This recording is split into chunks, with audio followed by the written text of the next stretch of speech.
Hello అందరికీ, పాప కోసం ఫుడ్ రెడీ చేస్తున్నా అండి. రాగి జావ చేస్తున్నాను. దానికోసం యాపిల్ కూడా మిక్స్ చేసుకోవడానికి. పాప ఫ్రూట్స్ సపరేట్గా అసలు తినట్లేదు, అందుకనేసి సపరేట్గా ఉడకబెట్టుకోవడానికి యాపిల్ ప్యూరీ రెడీ చేసుకుంటున్నా అండి. యాపిల్ పీల్ తీసి ప్యూరీ కోసం స్టీమ్ చేసుకోవడానికి పెట్టేసుకున్నాను.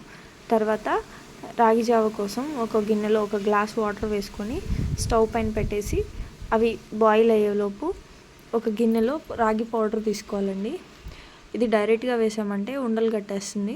సపరేట్గా ఒక గిన్నెలోకి తీసుకొని వాటర్ వేసి ఉండలు లేకుండా మొత్తం కలిపేసుకొని ఇట్లా వాటర్ రోలింగ్ బాయిలింగ్ అయ్యేంత వరకు ఉంచేసి దాంట్లో ఇది కలిపేసుకోవాలండి. ఉండలు లేకుండా మధ్య మధ్యలో కలుపుకుంటూ చేసుకోవాలి.